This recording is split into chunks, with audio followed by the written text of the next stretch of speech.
Алланын алдындагы бурчубузду аткарыштыгыбыз зарыл.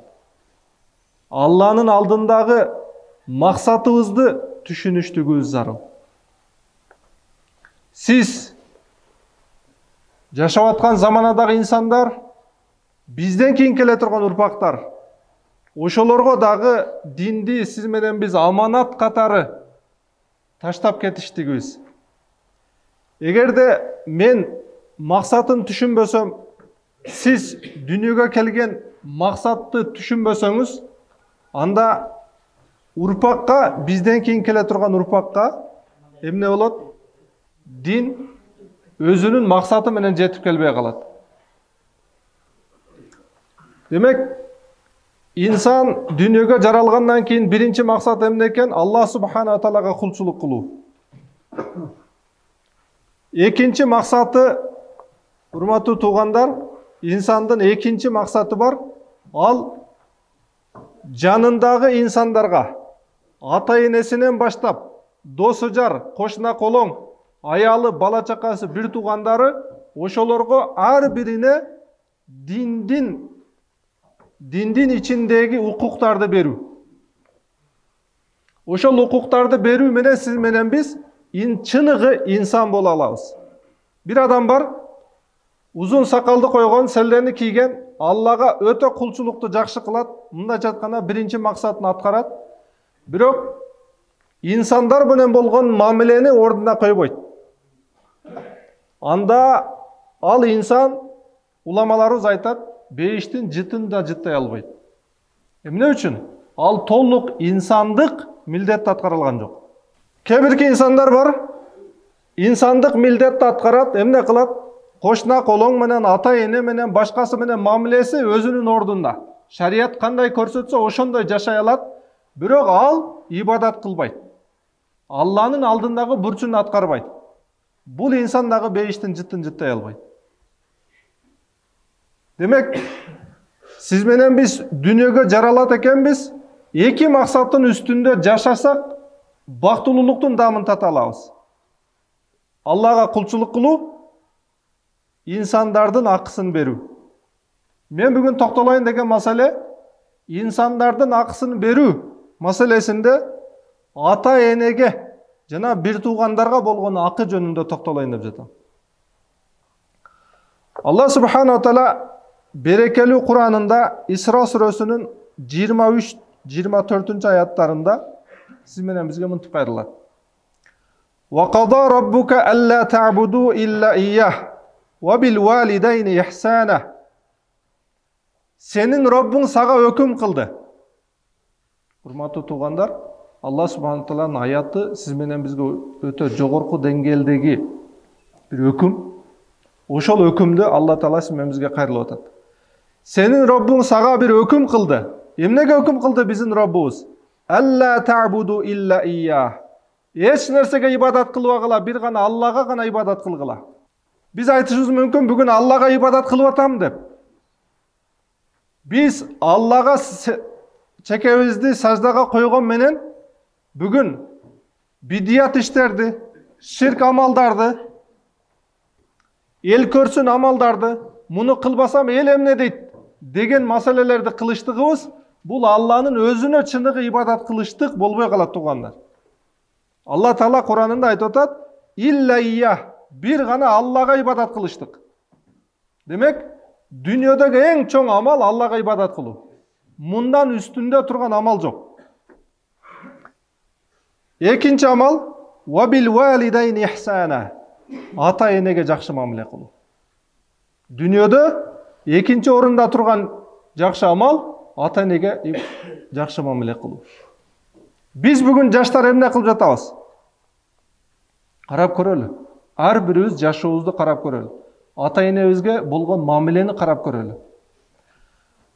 Имма яблуганна индакал кибар ахадухума ау килахума фала тaqul lahuma уффин. Эгерде Аллах Таала кайрылып атат, силердин алдыңарда ата-энеңердин экөө тең чоң жашка жетип калса, башкача айтканда картайып калса, же экөөнүн бирөөсү калса алдыңарда, бирөөсү дүйнөдөн кайтыш болуп бирөөсү калса, фала тaqul lahuma уффин. ал экөөнө эч качан уф деген сөздү айтпагыла. Уф. Эки тамгадан турган сөз. Вала танхархума. Ал экөөнү жиркибегиле. Сөздөрүн кайтарбагыла. Уф деген сөздү да айтпагыла. Кашыңарды да бүркөбөгүлө. Ва кул лахума каулан карима. Ал экөөнө өтө жумшак сөздөрдү айткыла. Вахфид лахума жанаха зулли минар рахма. Ал экөөнө сен эки желкеңди, эки мүрүңдү рахмат, ырайым менен ылдый кылгын. Ва кур раббирхамхума кама раббаяни сагира. Сен ал экөөнө сөзүн жиркибей, сөзүн эки кылбастан, рахмат назары менен ылдый карап, кызматыны кылгандан кийин жөн калбастан сен экөөнө Алладан ырайым сурагын. Кама раббаяни сагира, кандай эле мени кичинекейимде мага ырайым кылгандай деп сурагын. Сизди бизди кичинекейибизде шымыбызды булгап коюп турган учурубузда, акылыбыз эчтекеге жетпей турган учурда, ал ата эне сиз үчүн, биз үчүн ата менен эне, ошол бир эле учурда ата эне, бир эле учурда врач сизге, бир эле учурда нянка сизди кароочу аял, бир эле учурда камкор, бир эле учурда ата сизге багуучу кызматкер болуп бүтүн жашоосунду өткөрдү. Бирок бүгүн биз эрежеге келип алып, алар биз үчүн жашоосуну курбан кылды. Бирок биз алар үчүн жашообузду бербесек, бул балалык милдетти аткарбаган болобуз, урматтуу тууган. Ошондуктан Абдулла ибн Мубарак деген өтө чоң бир алым, падыша өткөн өзүнүн заманасында, ошол киши айтып атат: эгер сенин ата энең сенин алдыңа келип туруп, бир сөздү айтайын деп айта албай кетип, артына карап бурулуп кетсе, эмне үчүн айта албайт? Балам мага бир каттуураак сөздү айтып койбосун, каттуураак мени кагып бербесин деп айта албай артына карап бурулуп кетиштиги сенин арам иш кылгандыгың деп айтат. Сиз арак иштиңиз эмне? Намазды таштадыңыз эмне? Сүткорлук жедиңиз эмне? Ата энеңиз сизге сүйлөй албай калганы эмне? Баары бир. Бүгүн биз ата энебизге камкор боло албаган себебинен, ата энебизди жогорку даражага кое албаганыбыз себебинен Алла субхана таала биздин жашообуздан динди алып салып атат. Биздин жүрөгүбүздөн бактылуулукту алып салып атат. Урматтуу жаштар, ошондуктан Алла субхана таала экинчи эле даражаны эмнеге берип атат? Ата энеге. Ошол эле учурда ата эне дагы өзүнүн акысын билиш керек, өзүнүн бурчун билиш керек. Бүгүн биздин Кыргызстанда жашап аткан элдер эмне кылып атат? Баламды төрөлдү, ага ат коеюн. Ат койгондон кийин аны садикке берейин чоңойтуп, мектепке берейин, институтка окутайын. Андан кийин үйлөйүн, үйлөгөндөн кийин неберели болдум, небереме дагы бир той кылып берейин, сүннөткө отургузуп. Деп өзүнүн жашыны караса 60-тан өтүп кеткен болуп атат ата энелерибиз. Урматтуу тууган, көзүбүздү ачып карайлы. Ошол сиз бүтүн өмүрүңүздү курбан кылган бала дүйнөдө жардам берип атабы сизге? Жок. Акыретте жардам бере алабы? Жок. Эмне үчүн? Сиз ага дин үйрөткөн эмессиз. Өзүңүз дагы динсиз, ал дагы динсиз. Ошон үчүн бүгүн Кыргызстанда жашап аткан элдер, бүтүн дүйнөдөгү мусулмандар эмне кылуу керек? Өзүн жашоосун оңдош керек. Ла тазирату вазиратул ухра. Бирөөнүн күнөөсү бирөөгө жүктөлбөйт кыяматта. Бирөөнүн сообу бирөөгө алып берилбейт.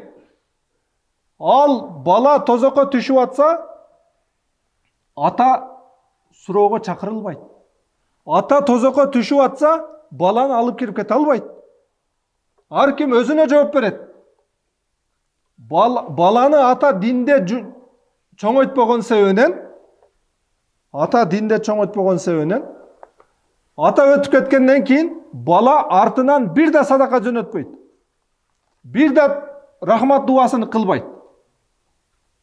Урматтуу бир туугандарым, Бүгін біз өзіміздің ортамыздағы мамилени оңдосок, Алла субхана таала сиз менен бизге жашообузга береке берет. Алла субхана таала ошондо өзү менен болгон мамилени оңдотот.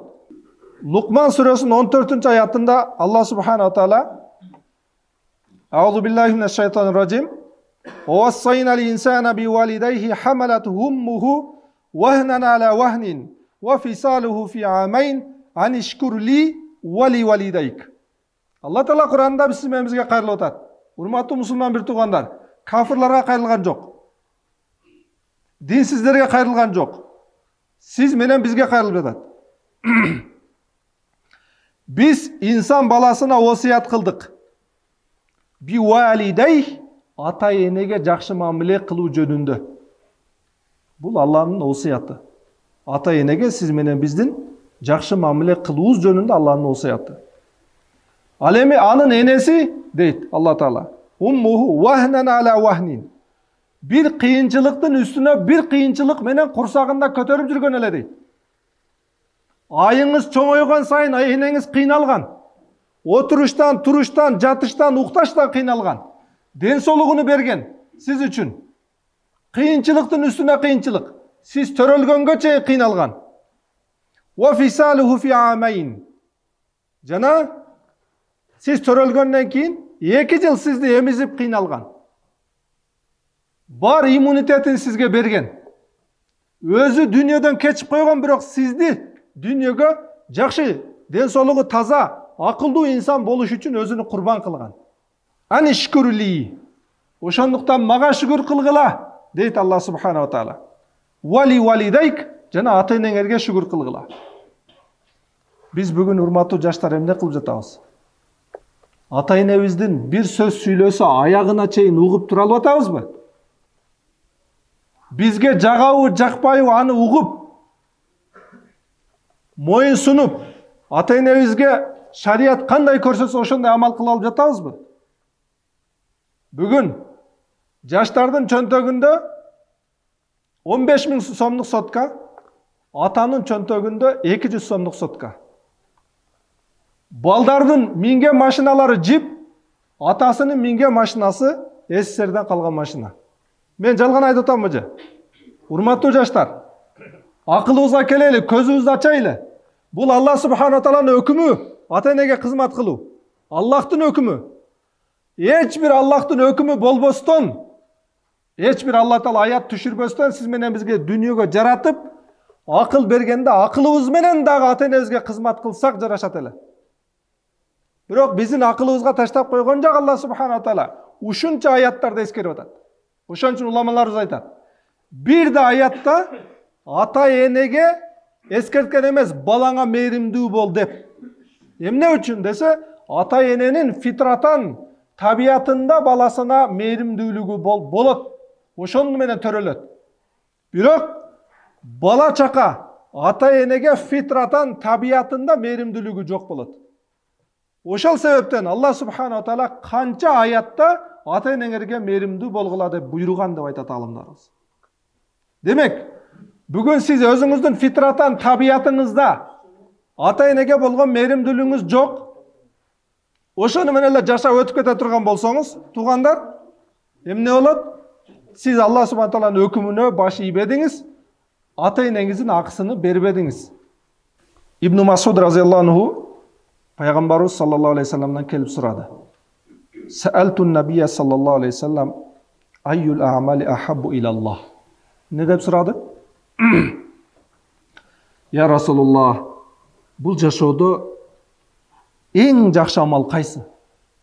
Эң Аллага сүйкүмдүү амал кайсы? Айтыңызчы, мен ошону аткарайын деп келип пайгамбарыбыздан сурады. Ушул хадисти устазыбыз бизге үргөтүп атып айткан эле.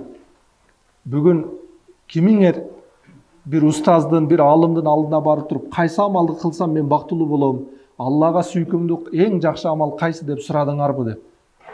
Бүгүн кандай акча тапса болот? Кандай жакшы жашасам болот? Кандай аял алсам бактылуу болом деп сурайбыз. Бирок Алланын алдындагы эң сүйкүмдүү амал деп ким сурады бүгүн? Урматтуу тууган, мен өзүмдү да, сиздерди да бактылуу жашашыңыздарды каалайм дүйнөдө. Ошол суроону Ибн Масуд разияллаху анху сиз менен бизге сабак болуш үчүн пайгамбарыбыздан сурап, канча кылым илгери. Эмне деп атат? Аллага эң сүйкүмдүү болгон амалды айтыңызчы, я Расулаллах. Пайгамбарыбыз эмне деп жооп берди? Ас-салату аля вактиха. Пайгамбарыбыз эмне деди? Өзүнүн убактысында окулган намаз дүйнөдө эң жакшы амал деди. Өзүнүн убактысында окулган намаз дүйнөдө эң жакшы амал. Эми карап көрүңүз. Дүйнөдөгү эң жакшы амал өзүнүн убактысында окулуп аткан намаз болсо, бүгүн намаз окубай жаткан адамдар кандай банкротто экендигини карап көрүңүз. Жашоосунда намазы жок инсандар эң бактысыздыкта. Алланын эң жаман көргөн амалын аткарып жатат ал инсан. Башка хадисте пайгамбарыбыз саллаллаху алейхи вассалам бир убакыт намазды каза кылуу, бир күндүк эмес, бир убакыт намазды каза кылуу, факааннама утира ахлуху ва малуху. Кудум бир адамдын бир учурда бардык үй бүлөсү өлүп, бардык малыны тартып алынып коюлгон сыяктуу деп айтат. Бардык тууганыңыз өлдү, бардык малыңызды бирөөлөр тартып алып койду, жалгыз өзүңүз калдыңыз. Кандай акыбалда каласыз? Бир убакыт намазды каза болуштук ушундай акыбал деген пайгамбарыбыз саллаллаху алейхи вассалам. Урматтуу тууганым, биз жашообузду карап көрөлү. Чөптү деп бир намаз каза болуп атат. Байлыкты деп бир намаз каза болуп атат. Бала чаканы деп бир намаз каза болуп атат. Ал балаңыз сизди тозоктон куткара албайт ал. Аялды деп намазыңыз каза болуп атат. Аялыңыз да куткара албайт. Эч кимге калкан боло албайт тууган. Дүйнөгө сиз менен биз бир гана сыноо үчүн гана жаралганбыз. Кайсы сыноо? Бейишке татыктуу болобу, тозокко татыктуу болобу? Эмне үчүн биз бүгүн акылыбызга келбейбиз, өлбөй тургандай жашайбыз? Сиз менен биз акыркы үммөт 60 менен 70-ин ортосунда жашайт. Бирок өткөн заманадагы инсандар, өткөн заманадагы пайгамбардын коомдору 1000 жыл, 800 жыл, 400 жылга чейин жашаган. Алар да дүйнөгө түркүк боло алган жок. Демек, эң жакшы амал кайсы экен дүйнөдө? Өзүнүн убактысында окулган намаз. Кээ-биркилер айтып коет да, мен топ туруп окуп коем казасын. Мындай деген жок. Каза ал болбой калгандагы намаз. Өлүк намаз ал. Окуш керек, бирок Алланын алдында жооп бересиз. Өзүнүн убактысында окулган намаз дүйнөдөгү эң жакшы амал. Сиз мечиттерди салып салың, медресе салып салың, мектеп салың, жол салың. Бирок намаз окубасаңыз, сиз жакшы амал кылбадыңыз. Эң жакшы амал өзүнүн убактысындагы намаз. Культу сумма айю. Кийин Ибн Масуд радияллаху анху кайра сурап атат. Кийин кайсы амал? Мейли намаз экен, биринчиси. Кийин кайсы амал? Пайгамбарыбыз саллаллаху алейхи вассалам айтты: биррул валидайн. Ата-энеге жакшылык кылуу. Сиз ата-энеңизди капа кылып, көчөгө чыгып алып, 1000 адамга садака берип, 1000 адамдын көңүлүн албайсызбы? Кабыл болбойт ал. Урматтуу мусулман бир туугандар, ата-энеңиз бүгүн бала ушундай болуп калды. Ата сүйлөбөңүзчү, апа эмнени айтып атасыз? Дейт. Көчөдөгү ошол кыска юбка кийген намахрам кыздардын, аялдардын көңүлүн алат. Ага маршруткада место бошотуп берет. Не деген инсан болдук? Бүгүн сиз үчүн жаныны берген инсандарды капа кыласыз. Бирок сиз үчүн бир пайда келтирбеген инсандарга жакшылык кыласыз. Бул акылдуулуктун белгиси эмес. Бул акылсыздыктын белгиси. Эң акылдуу адам ким?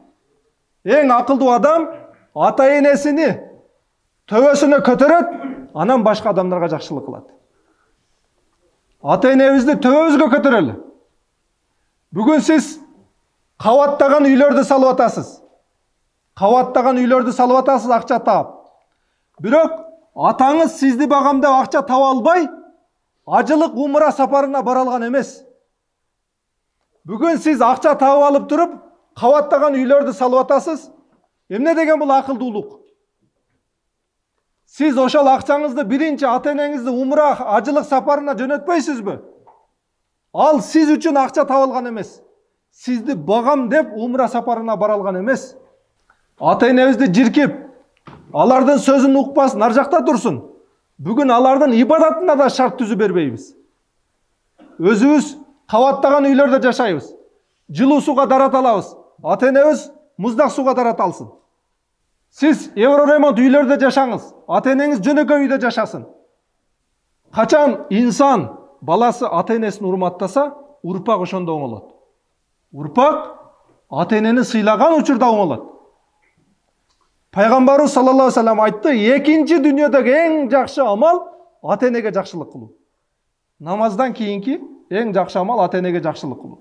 Муну эстеп калайлы, урматтуу тууган. Культу суммайю. Кийин Ибн Масуд радиаллаху анху үчүнчүсү кайсы деп сурады. Үчүнчү амал кайсы? Ал-жихаду фи сабилилlah. Алланын жолунда жихад кылуу. Алланын жолунда согушуу. Бул согуш дүйнөдө бир да жерде жок азыр.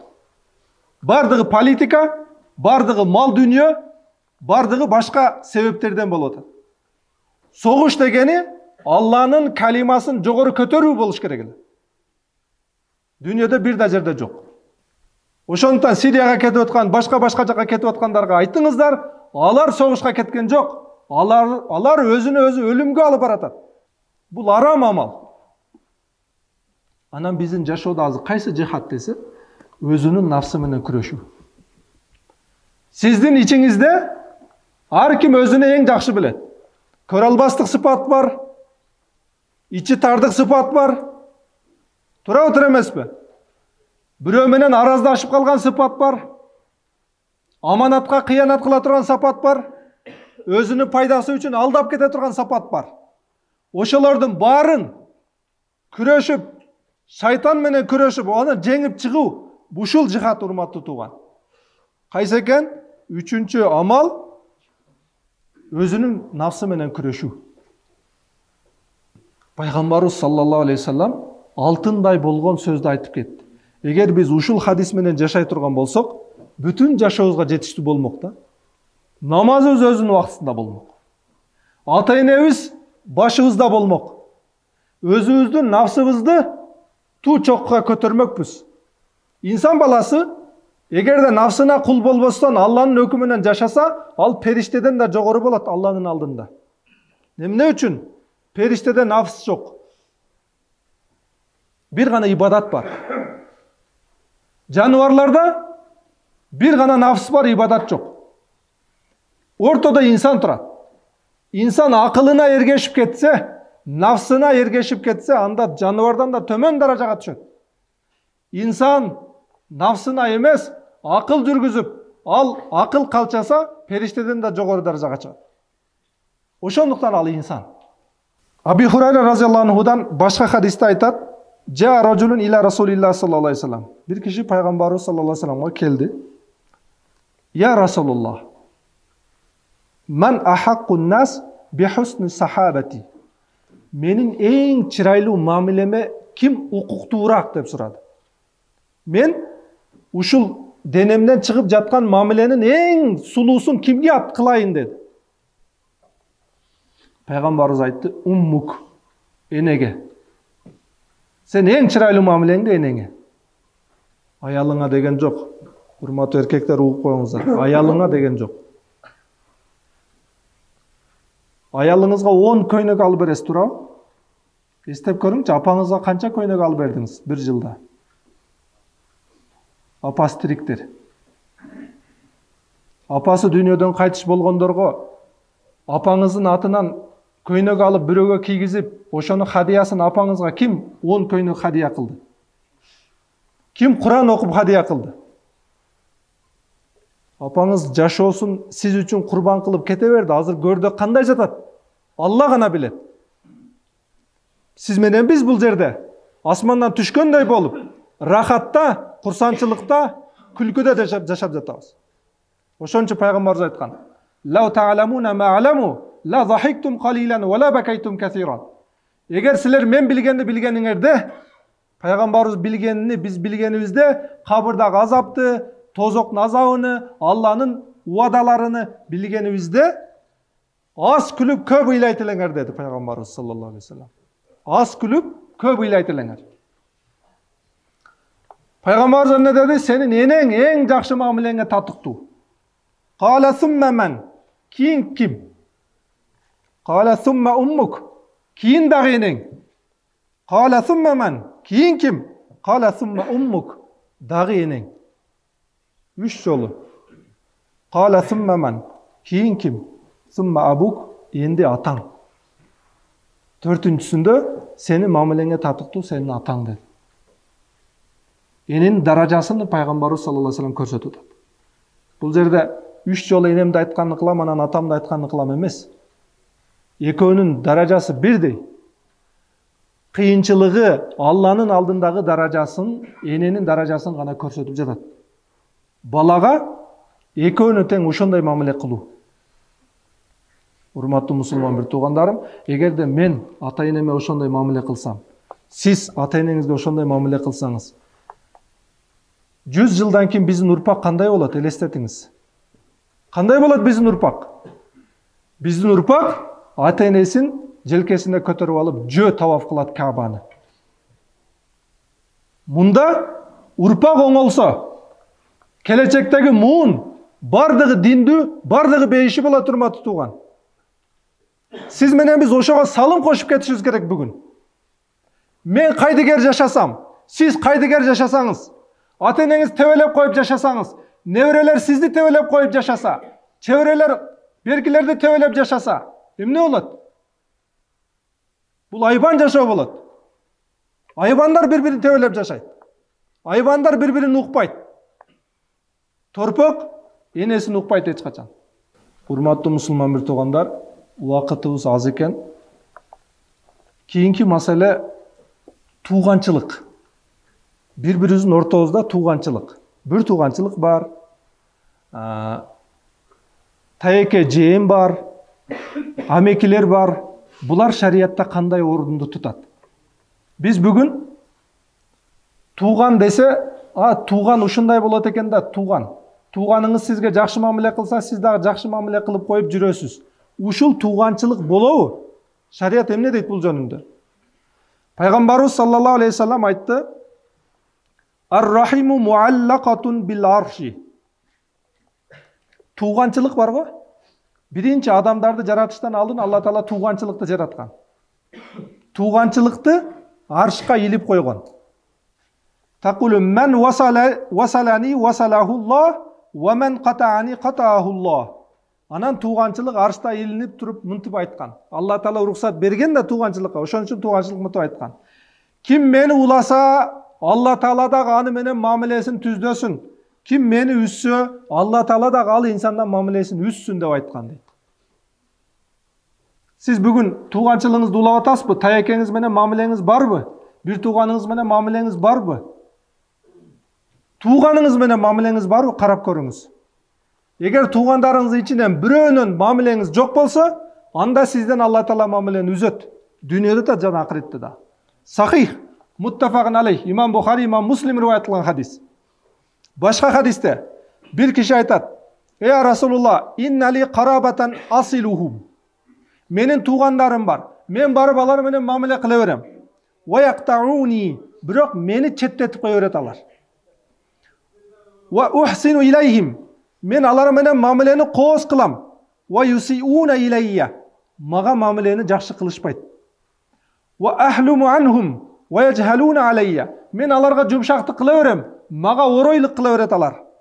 Факала, ошондо пайгамбарыбыз айтты: "Эми мен не кылайын?" деди да. Пайгамбарыбыз айтты: "Ла ин кунта кама култ", эгер сен айтканыңдай болсоң, факааннама тусиффухумул мал ва ла язалу маака миналлах захирун ма думта ала залик. Эгер ушул келбетиңде сен дайыма боло турган болсоң, Алла Таала бир күн болбосо бир күн сага жеңишти берет, Алла Таала сени менен чогуу болот.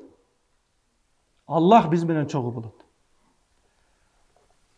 Башка хадисте пайгамбар мынтип айткан: "Лайсал василу бил мукафи, валакиннал васил аллази иза кутият рахимуху васалаха."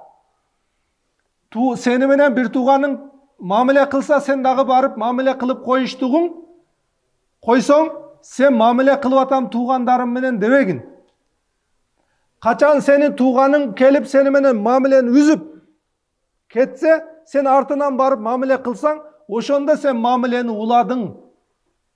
Ошондо сен мамилени, тууганчылыкты тургаздың деп айткан. Эми ар бирибиз жашообузду карап көрөлү. Кимдин жашоосунда ким менен ким араздашып жүрөт? Ким менен ким мамиле кылбайт? Көзүбүздү ачып, жакшылап угуп алалы, Алла Таала сизден мамилени үзөт. Аллах сиз менен мамиле кылбаса, сиз дүйнөдө да акыретте эң банкрот инсансыз. Эң бактысыз инсансыз. Ошондуктан ал бир тууганыңыз сизден мамилени үзсө, сизден кемчилик, сиз банкрот болгон жоксуз. Сиз наоборот барып туруп мамиле кылыңыз, сиз утукта болуп атасыз.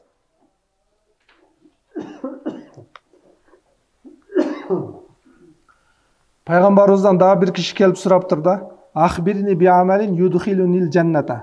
Мага бейишке киргизе турган бир амалды үйрөтүңүзчү деп айткан экен. Мен ошолду амалды аткарайын, бейишке кирип кетейин. Пайгамбарыбыз айткан экен: "Табудуллах", биринчиси Аллага ибадат кылгын. Биринчиси Аллага ибадат кылгын.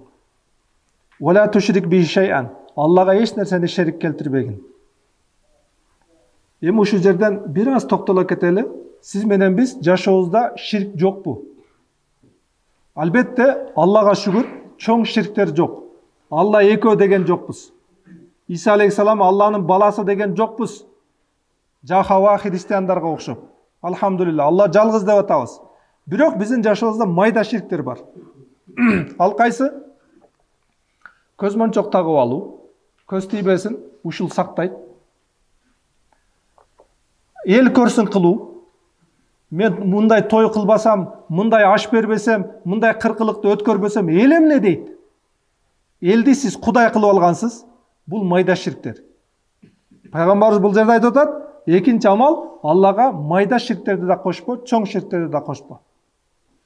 Экинчи амал кайсы? Ширк келтирбөө. Үчүнчү, туқимус сала, намазды тургуз. Жашооңдо намаз турсун. Намазды оку деген жок, тургуз. Тургузуп ал. Хушу менен, куду менен, Алладан коркуу менен намаз окуу. Ва ту'ти зака, кийингиси закат берүү. Малың закатка жетсе, закат берүү. Ва тасилу рахим, жана тууганчылыкты улоо. Мына урматтуу мусулман бир тууганым, сизди бизди бактылуу кыла турган хадис ушул гана. Биз качан бактылуу болобуз? Пайгамбарыбыз саллаллаху алейхи вассаламдын хадисине, жүрүм турумуна толук эргешүү менен гана бактылуу боло алабыз. Ошондуктан Алла Таала айткан: "Кул ин кунтум тухиббуналлаха фаттабиуни юхиббукумуллаху ва ягфир лакум дунубакум." Айткан Мухаммад саллаллаху алейхи вассалам: "Ким Алланы жакшы көрсө, мага эргешкин дегин. Ошондо сага эргешкен инсандарды Алла Таала жакшы көрөт, күнөөлөрүн да кечирет." Келиңиз, бүгүн биз пайгамбарыбыз саллаллаху алейхи вассаламга эргешели. Пайгамбарыбыз кошуна колонго, туугандарына, аялына, бала чакасына кандай мамиле кылган? Ошонун артына жүрөйлү. Аллага кандай мамиле кылган? Ушуну гана сиз менен биз сезе билели, ушул жол менен гана жүрөлү. Биз урпактар келечектеги муун иншалла бардыгыбыз чогуу бейиште болобуз. Биздин максатыбыз ошол. Алла субхана ва таала дүйнөдө жана акыретте эң бактылуу мусулмандардын катарына баарыбызды кошсун. Ассаламу алейкум ва рахматуллахи ва баракатух.